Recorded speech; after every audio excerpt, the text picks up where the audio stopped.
Decimal operations review. Solve the following problems. Remember, you can always skip to the problem that you needed help with. Number 1, 9.25 plus negative 3.5. So when we are adding or subtracting integers, we know that we were taught the t-chart. So I know that we're going to put the numbers according to their positive and negative charges.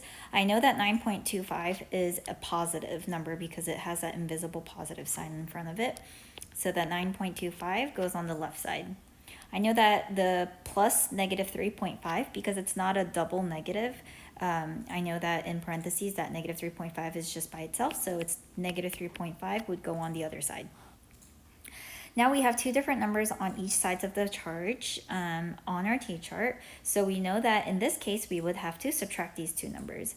We know that the largest absolute value needs to go on the top before we start subtracting.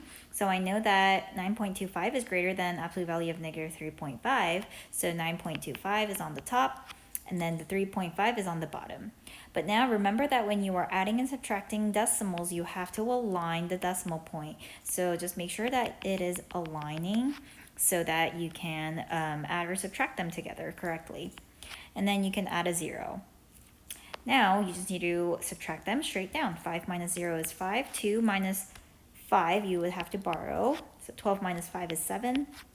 And then 8 minus 3 is 5. And then your decimal point stays where the line is at. And now we just need to figure out if the charge is going to be a positive or a negative number. Well, we know that 9.25 is the bigger absolute value, so it was in the positive side, so it's going to be a positive answer, making our final answer 5.75. Number 2, negative 37.04 minus 8.41. So now we have a subtraction problem, so we can still use our t-chart. That negative 37.04 is going to be a negative number. And then we know that the next number is minus 8.41. We can't disregard the subtraction symbol because that can also represent the negative symbol. And we don't have anything after that, so it's going to be a negative 8.41. So now we have two numbers on the same charge, which is negative. And when this is the case, we have to add those numbers together. When you're adding, you don't have to put it in any order. So I'm going to put 37.04 plus, we still have to align the decimal point. It's right there. So I'm going to make sure that the line stays where it's at. And then we can start adding. 4 plus 1 is 5. 0 plus 4 is 4. 7 plus 8 is 15. Carry the 1. 1 plus 3 is 4. And now we need to figure out what charge is going to stick with that. We know that we were adding two negative numbers, and a negative plus a negative gives you a negative, just like a positive plus a positive gives you a positive. So we know that it's going to be negative 45.45 as our final answer. Number 3, 2.4 times 0.03.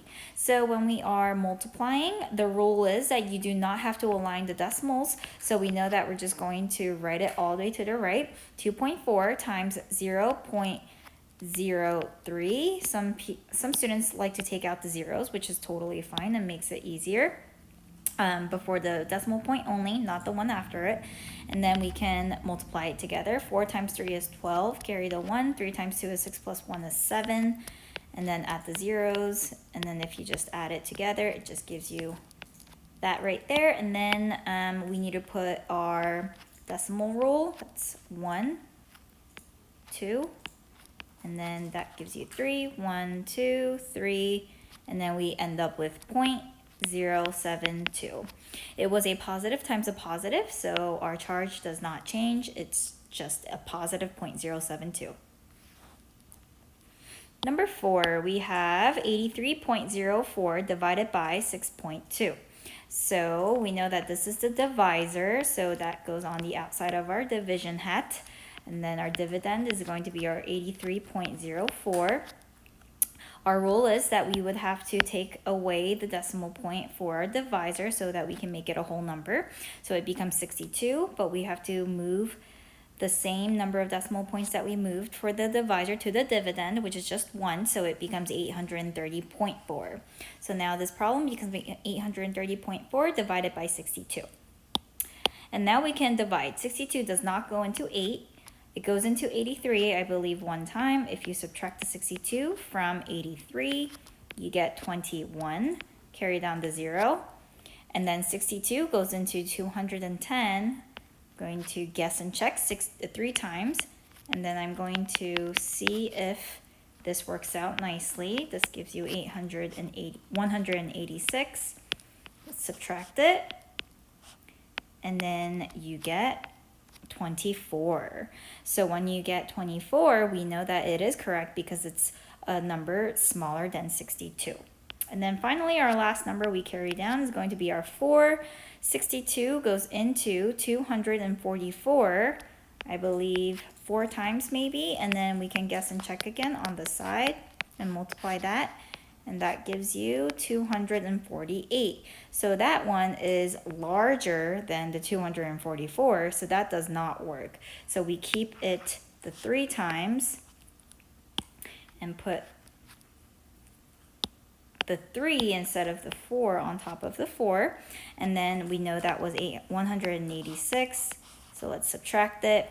14 minus 6 is 8. 13 minus 8 is 5. So we get 58. You can go on and add a 0 when you have decimals.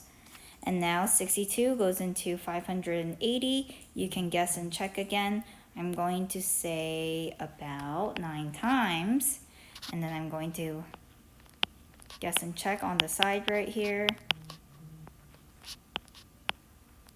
And that gives you 558. And then that gives you 22. So I'm going to stop right there because it looks like we moved it 2 places to the right.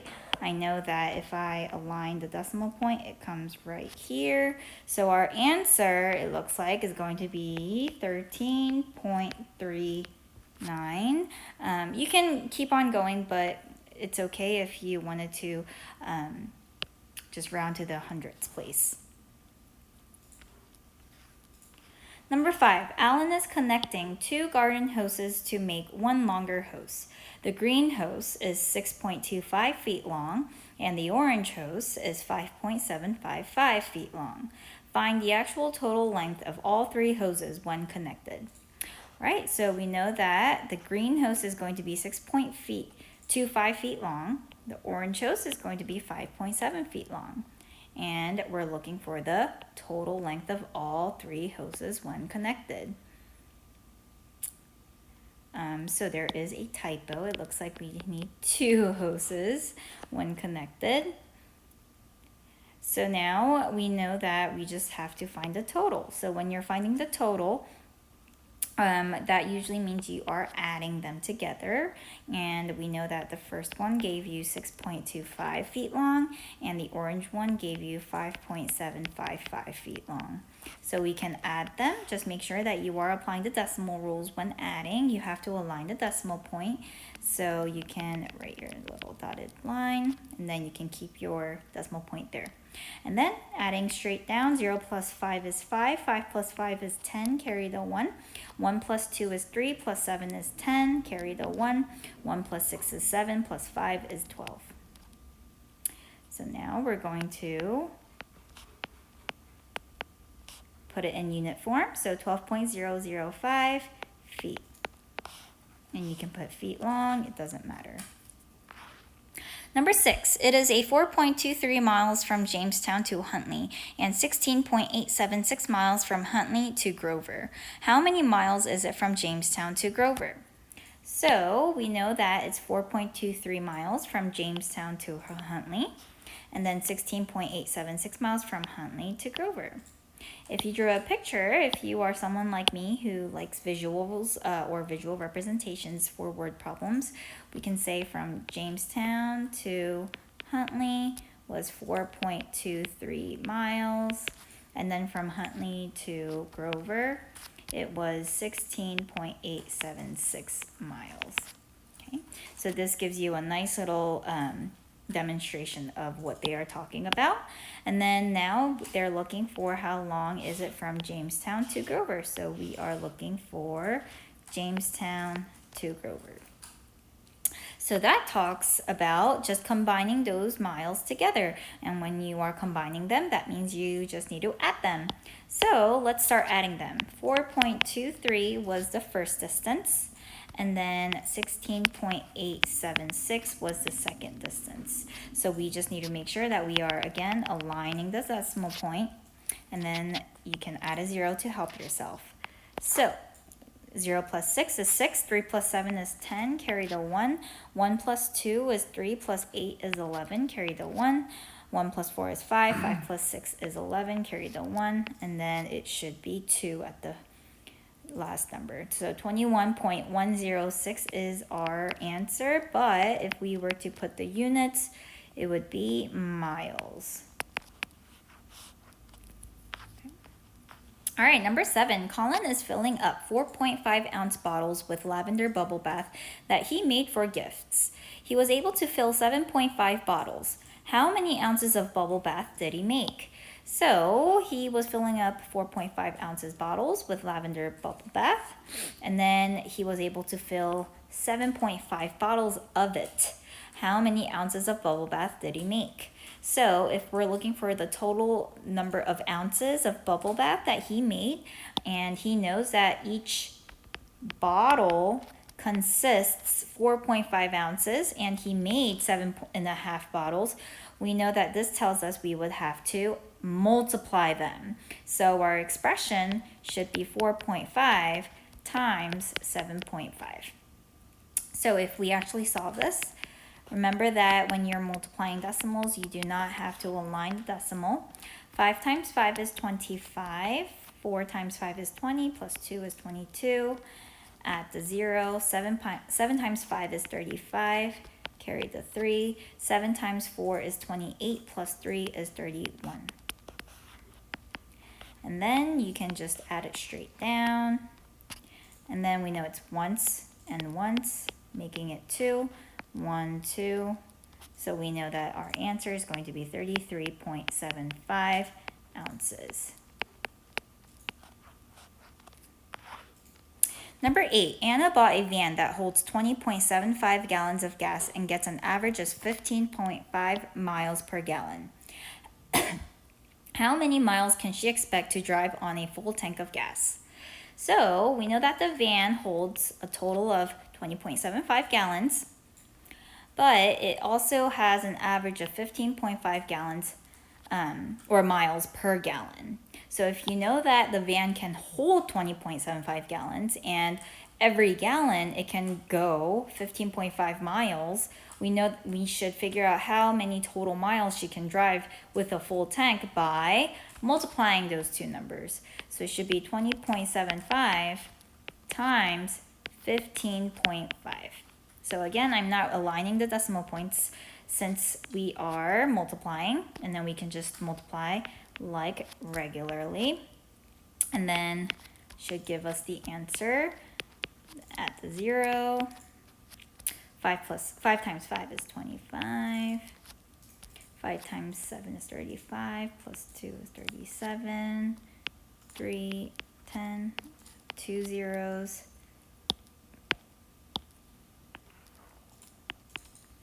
1 times 5 is 5, 7, 0, 2. All right, and then just adding them straight down. 4, 11, 16, 11, 2, 3. Okay, and then I'm going to see where my decimal point goes. 1, 2, once, and then 3 times. So 1, 2, 3. So our final answer is going to be 321.625 miles. Okay. All right, number 9. It took Steve and his construction company 8 months to build a house. After expenses, he was left with $24,872.67. How much did Steve make per month? Round your answer to the nearest dollar. So we have some important information. So he had 8 months to build. His expenses were $24,872.67. and then we need to look for the amount he made per month. So that is extra important. And then if we're looking for per month, we know that we have to divide. Okay, so when we're dividing, we need to divide it by the total number he made, which was $24,872.67 by the 8 months to get the per month he made. So now we can set up our division problem. We do not have any decimal points inside our divisor, so we don't have to move anything. So we can just start dividing. Can't go into 2, can go into 24 exactly 20 or 3 times. Bring down the 8. 8 goes into 8 once. Bring down the 7. 8 does not go into 7, so we need to put that 0 on top of the 7. This is a very common mistake. You have to make sure you put that 0 on top of the 7 because 8 cannot go into 7. And then you can bring down the 2. 8 goes into 72 9 times exactly. And then bring down the 6. 8 does not go into 6, so we have to put another 0 on top of the 6. 8 goes into 67 8 times. You can add another 0 if you wanted to and extend that. 8 goes into 33 times, and then you can stop right there. Okay. All right, and then I'm going to pull my decimal point right above where it's at, and then we end up with 3,109.83. We can round to the nearest hundredths because we're talking about money. And then we can look at the answer again. It says round your answer to the nearest dollar. So actually you could put this answer, but if you wanted to round to the nearest dollar, just like what the instruction says, you can say $3,109. Okay. Number 10, Ishii made $8.50 an hour rolling sushi at Kyoto Japanese restaurant. His paycheck shows that he worked $20.88 hours over the past 2 weeks. How much did Ishii make before taxes were taken out? So he makes $8.50 an hour, so every 1 hour. And it says that he worked 20.88 hours over the past 2 weeks. How much did Ishii make before taxes were taken out? So we're looking for in total, how much was his paycheck? So in order to do this, we know we would have to just multiply these two numbers. I'm going to put the digits or the number that has more digits on top, and then I'm going to put 8.50. Again, you can take out the 0 after the 5 and make it a little bit more easier, but you can just do the whole thing. It'll give you the same answer. Okay, so we have a bunch of zeros to start out with, and then 5 times 8 is 40, 44,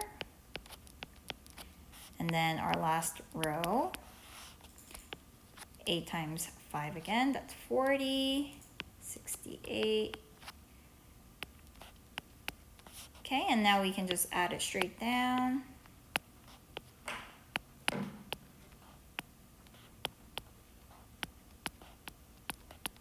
All right, and then we're going to look at where the decimal is supposed to go.